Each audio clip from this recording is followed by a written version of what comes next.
રાજ્યમાં જ્યારે જ્યારે તહેવારોની સિઝન આવતી હોય છે ત્યારે કોઈને કોઈ કાવતરું ઘડવા માટે આરોપીઓ તૈયાર હોતા હોય છે। તેવામાં અમદાવાદ શહેરની અંદર પણ આ જ પ્રકારની કંઈક ઘટના બની હતી, પરંતુ ઘટના બને એ પહેલાં જ અમદાવાદ ક્રાઇમ બ્રાન્ચ દ્વારા તમામ આરોપીઓની ધરપકડ કરી અને હથિયારો પણ કબજે કર્યા છે। નમસ્કાર, આપ જોઈ રહ્યા છો ન્યૂઝ રૂમ ને આપની સાથે હું છું પ્રદીપ।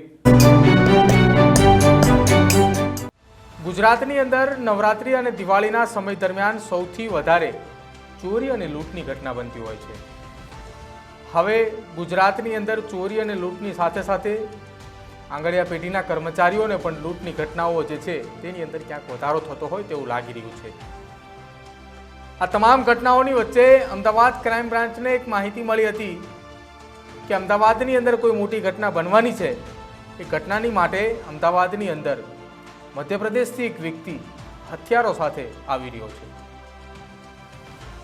અમદાવાદ ક્રાઇમ બ્રાન્ચને જ્યારે આ બાતમી મળી ત્યારે બાતમીના આધારે તપાસની કામગીરી હાથ ધરવામાં આવી હતી। રાજ્યના અલગ અલગ જિલ્લાઓની અંદર ક્રાઇમ બ્રાન્ચની ટીમ પહોંચી ચૂકી હતી અને અચાનક જ એક દિવસ મોડી રાત્રે અમદાવાદ સ્થિત અસલાલી નજીકથી બે વ્યક્તિઓની ધરપકડ કરવામાં આવે છે।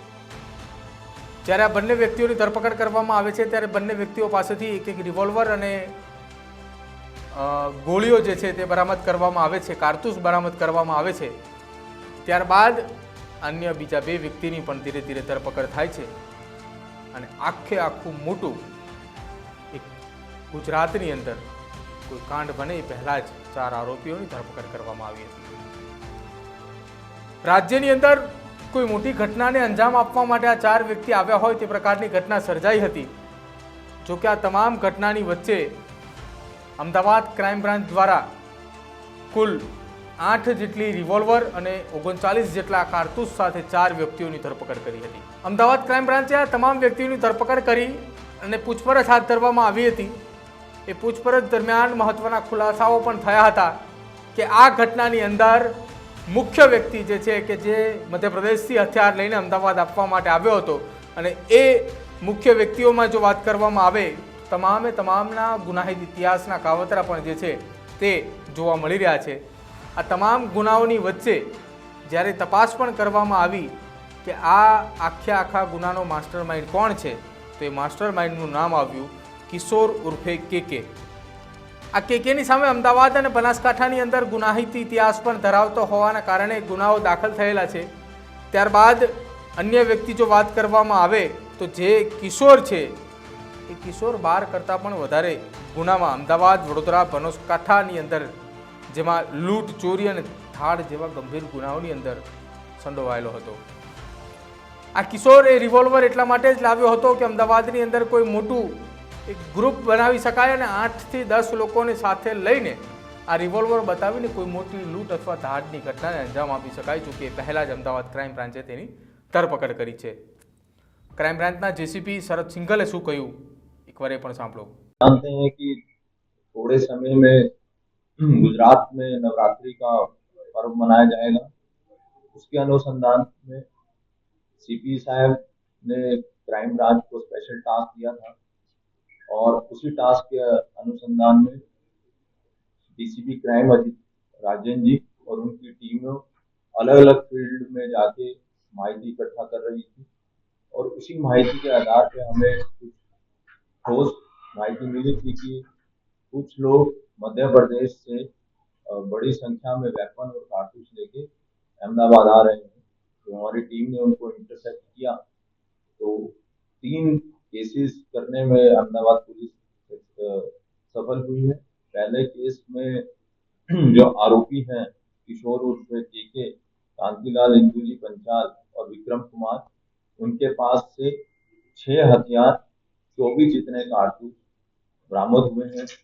2 मोबाइल भी मिले हैं और दूसरे ऑफेंस में 1 पिस्तौल, 12 कारतूस और 1 मोबाइल फोन मिला है।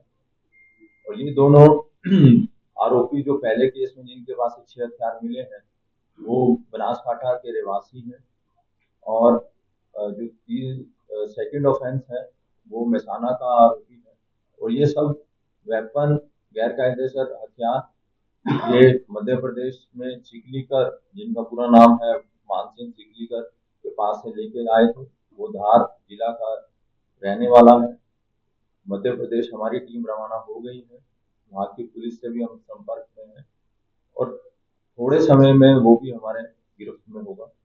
तीसरा आरोपी जो है वो सरखेज अहमदाबाद का रहने वाला है और उसके पास से एक हथियार 3 कारतूस बरामद हुए हैं और हमारी टीमें अभी भी फील्ड पे काम कर रही हैं और मुझे पूरा विश्वास है कि और वेपन भी हमें पकड़ने में सफलता होगी। धन्यवाद। અમદાવાદ ક્રાઇમ બ્રાન્ચે માનસિંગની ધરપકડ મધ્યપ્રદેશથી કરી હતી। આ માનસિંગ એ મોહરો હતો જે માત્ર મધ્યપ્રદેશથી હથિયાર લઈને ગુજરાત આપવા માટે આવતો હતો। જો કે આ આખી ગેંગ જે ગુજરાતની જે છે, જે કે કિશોર અને સાથે અન્ય એક વ્યક્તિ કે જેનું નામ બનાસકાંઠાના ગુનાહિત ઇતિહાસની અંદર પણ ધરાયેલું છે, આ તમામે તમામ લોકોની મિત્રતા જેલની અંદર થઈ હતી। જેલમાં મિત્રતા થયા બાદ જ્યારે તમામ લોકો બહાર આવ્યા ત્યારે લગભગ છેલ્લા 2 વર્ષથી અમદાવાદ ગ્રામ્ય અને સુરેન્દ્રનગર જિલ્લાની અંદર અનેક લોકોને રૂપિયા 80,000થી 1 લાખની રકમની અંદર હથિયારો પણ સપ્લાય કરી ચૂક્યા છે। આ સાથે ક્રાઇમ બ્રાન્ચે એ પણ જણાવ્યું હતું કે અમદાવાદની અંદર અથવા અમદાવાદના આસપાસના વિસ્તારની અંદર ક્યાંક આ લોકો રેકી પણ કરી ચૂક્યા હતા અને ઘટનાને અંજામ પણ આપવાના હતા, પરંતુ અંજામ આપે એ પહેલાં જ અમદાવાદ ક્રાઇમ બ્રાન્ચે આ તમામની ધરપકડ કરી લીધી છે। હાલ તો અમદાવાદ ક્રાઇમ બ્રાન્ચે આ 4 આરોપીઓની ધરપકડ કરી છે। આ સાથે એ પણ પ્રયત્ન કરવામાં આવી રહ્યો છે કે આ તમામ આરોપીઓ હથિયાર ક્યાંથી લાવ્યા હતા અને કોની પાસેથી લાવ્યા હતા એ દિશાની અંદર પણ તપાસ હાથ ધરી છે અને જેટલા વ્યક્તિઓને હથિયાર આપેલા છે એ વ્યક્તિઓની સામે પણ કાયદેસરની કાર્યવાહી કરવા માટેની પણ તૈયારીઓ દર્શાવી છે। મધ્યપ્રદેશથી કોની પાસેથી હથિયાર લાવતા હતા એ દિશાની અંદર પણ ક્રાઇમ બ્રાન્ચની એક ટીમ તપાસમાં લાગેલી છે। આવીને આવી જ ક્રાઇમ સ્ટોરી જોવા માટે આપ અમારી ચેનલ ન્યૂઝ રૂમને આજે જ લાઇક કરો, શેર કરો અને સબસ્ક્રાઇબ કરો।